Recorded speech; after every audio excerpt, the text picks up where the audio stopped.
Good morning to all my kadors, mga kadors.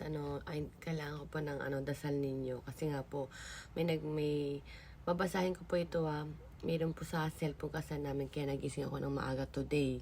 Kasi nga ito po ang nakita ko sa aking cellphone na tumunog po na nakakatakot na tunog.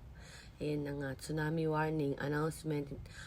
This is Kagoshima Prefecture at 8:24 a.m. on the night. Bubula ko. Tsunami advisory was issued for Eastern Kagoshima Prefecture, the Tanegashima, Yakushi region, the Amami Islands, and the Tokara Islands. If you are in the water, get out of the water immediately and move away from the shore. Do not go into the ocean or near coast of estuaries until the advisory is lifted. Tokunoshima Town Hall, Kagoshima Prefecture. So, yun ako. Kaya ako'y nagising at natakot kung ako ba ay aalis na.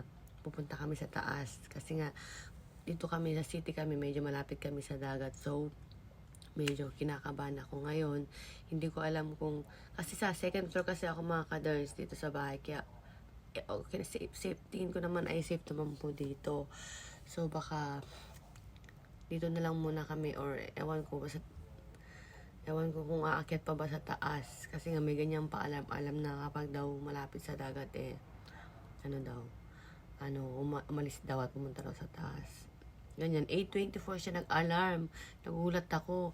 Kasi yung cellphone ko tsaka cellphone ng anakis ko parehas ng oras na nagtunugan.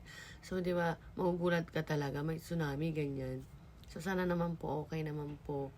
Stay lang muna ako dito sa bahay kasi nga, second floor naman ito. Kung nasa first floor, baka, talagang aalis kami kasi nga, kami, dito kasi malapit din ang dagat. Pero second floor kasi ako, kaya tingin ko naman ay okay. Hindi naman yan, kasi nakalagay din naman na sa news ngayon na hindi naman siya masyadong mataas. Kaya lang nga, yung talagang pinakamalapit, pinapaalis. So, tingin ko okay naman dito. Sana hindi naman po talaga mataas ang ng tsunami. So, pray lang po kay Lord na wala naman po sanang wala talagang mangyari talagang tsunami. Pero, kasi noon dati may ganyan din pero hindi natuloy. So, sana nga hindi po matuloy. So, yan po. Padasal na lang din po sa inyo na okay lang po kami dito. At pati sa lahat po ng lugar, sana po okay lang din po dito sa Japan. So, yun lang mga guys, sin-update ko lang kayo kasi nagising kasi ako, my God, sabi ko, sana hindi naman po.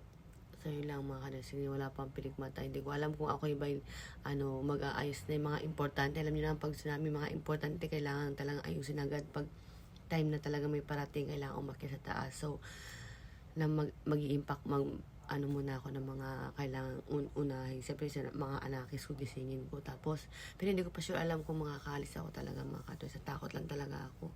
Pero tingin ko naman siguro ay okay naman. So, yun lang mga kadros. Pinan ko lang sa inyo na may tsunami dito sa Japan.